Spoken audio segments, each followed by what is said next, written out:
Chegando o dia de Pentecoste, estavam todos reunidos num só lugar. De repente veio do céu um som como de um vento muito forte e encheu toda a casa no qual estavam assentados. E viram que parecia línguas de fogo que se separaram e pousaram sobre cada um deles. Todos ficaram cheios do Espírito Santo e começaram a falar noutras línguas, conforme o Espírito os capacitava. Havia em Jerusalém judeus devotos a Deus, vindos de todas as nações do mundo. Ouvindo-se o som, ajuntou-se uma multidão que ficou perplexa, pois cada um os ouvia falar em sua própria língua. Atônitos e maravilhados, eles perguntavam: acaso não são galileus todos estes homens que estão falando? Então como os ouvimos, cada um de nós, em nossa própria língua materna? Partos, medos, elamitas, habitantes da Mesopotâmia, Judéia e Capadócia, do Ponto e da província da Ásia, Frígia e Panfilha, Egito e das partes da Líbia próximas a Cirene, visitantes vindos de Roma, tanto judeus como convertidos ao judaísmo, cretenses e árabes. Nós os ouvimos declarar as maravilhas de Deus em nossa própria língua. Atônitos e perplexos, todos perguntavam uns aos outros: que significa isto?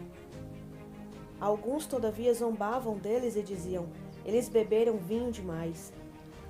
Então Pedro levantou-se com os 11 e, em alta voz, dirigiu-se à multidão: homens da Judéia e todos os que vivem em Jerusalém, deixem-me explicar-lhes isso.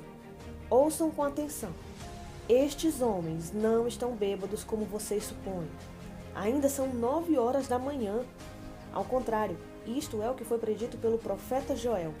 Nos últimos dias, diz Deus, derramarei do meu espírito sobre todos os povos. Os seus filhos e as suas filhas profetizarão, os jovens terão visões e os velhos terão sonhos. Sobre os meus servos e as minhas servas derramarei do meu espírito naqueles dias e eles profetizarão. Mostrarei maravilhas em cima no céu e sinais embaixo na terra: sangue, fogo e nuvens de fumaça. O sol se tornará em trevas e a lua em sangue antes que venha o grande e glorioso dia do Senhor, e todo aquele que invocar o nome do Senhor será salvo. Israelitas, ouçam estas palavras. Jesus de Nazaré foi aprovado por Deus diante de vocês por meio de milagres, maravilhas e sinais que Deus fez entre vocês por intermédio dele, como vocês mesmos sabem. Este homem lhes foi entregue por propósito determinado e pré-conhecimento de Deus. E vocês, com a ajuda de homens perversos, o mataram pregando-o na cruz. Mas Deus o ressuscitou dos mortos, rompendo os laços da morte, porque era impossível que a morte o retivesse. A respeito dele, disse Davi: eu sempre via o Senhor diante de mim, porque ele está à minha direita, não serei abalado. Por isso meu coração está alegre e a minha língua exulta. O meu corpo também repousará em esperança, porque tu não me abandonarás no sepulcro, nem permitirás que o teu santo sofra decomposição. Tu me fizeste conhecer os caminhos da vida e me encherás de alegria na tua presença. Irmãos, posso dizer-lhes com franqueza que o patriarca Davi morreu e foi sepultado, e o seu túmulo está entre nós até o dia de hoje. Mas ele era profeta, e sabia que Deus lhe prometera sob julgamento que colocaria um dos seus descendentes em seu trono. Prevendo isso, falou da ressurreição de Cristo, que não foi abandonado no sepulcro e cujo corpo não sofreu decomposição. Deus ressuscitou este Jesus e todos nós somos testemunhas desse fato. Exaltado à direita de Deus, ele recebeu do Pai o Espírito Santo prometido e derramou o que vocês agora veem e ouvem. Pois Davi não subiu aos céus, mas ele mesmo declarou: o Senhor disse ao meu Senhor: senta-te à minha direita até que eu ponha os teus inimigos como estrado para os teus pés. Portanto, que todo Israel fique certo disso: este Jesus, a quem vocês crucificaram, Deus o fez Senhor e Cristo. Quando ouviram isso, ficaram aflitos em seu coração e perguntaram a Pedro e aos outros apóstolos: irmãos, que faremos?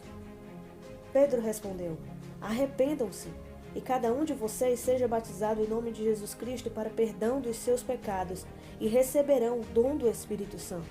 Pois a promessa é para vocês, para os seus filhos e para todos os que estão longe, para todos quantos o Senhor, o nosso Deus, chamar. com muitas outras palavras, os advertia e insistia com eles: salvem-se desta geração corrompida. Os que aceitaram a mensagem foram batizados e naquele dia houve um acréscimo de cerca de 3.000 pessoas. Eles se dedicavam ao ensino dos apóstolos e à comunhão, ao partir do pão e às orações. Todos estavam cheios de temor e muitas maravilhas e sinais eram feitos pelos apóstolos. Os que criam mantinham-se unidos e tinham tudo em comum.